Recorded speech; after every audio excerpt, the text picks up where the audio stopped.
शिवाजी महाराज की जय, छत्रपती शिवाजी महाराज की जय, जय।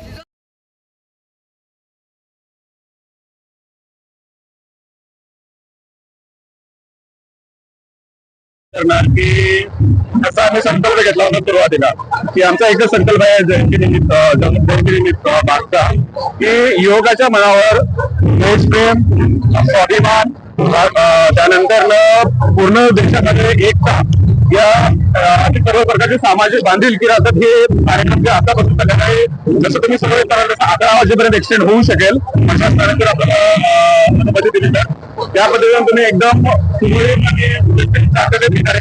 कार्यक्रमाचे अलग अलग टप्पे आहेत त्या टप्प्यामध्ये त्या टप्प्याला जाणून घेऊन त्याचे काही प्रिकॉशन आहेत ते प्रिकॉशन एकदम प्रिसाइजली फॉलो करत तुम्ही म्हणजे आपल्या राज्यांना त्याच पद्धतीने मांडलं तर मला असं वाटते.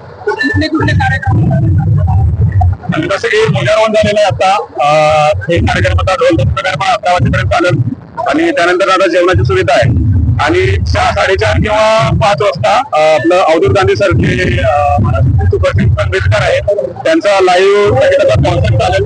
त्याच्यानंतर आपल्या मित्रांसाठी एकदम शिवाजी महाराजांच्या आणि संभाजी महाराजांच्या आणि धार्मिक गाण्यावरती डीजे आणि रोषणाईची पाठी आहे.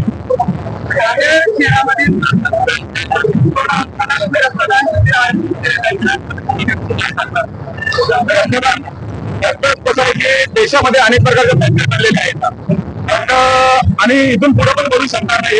जेवढे मी सायन्स ओळखतो ठीक आहे याच्यावर मला कळते की जगामध्ये अशी टेक्नॉलॉजी निर्माण नाही होणार की ज्यामुळे रक्त बनवू शकतात ठीक आहे. एकच या याच्यामध्ये मानवी शरीर आणि हे दुसरीकडून आपल्याला रिपोर्ट टाकायचं तर ते जे तुटवडा आहे आणि जे काही अतिप्रसंग होतात म्हणजे आर्मीच्या रिलेटेड त्यामध्ये रक्ताची गरज परत नसते. त्यामुळे तो उद्देश आहे की संभाजी महाराजांना मानवता येण्यासाठी परत हे रक्तदान करणे चांगली योग्य गोष्ट आहे आणि व्हायला पाहिजे.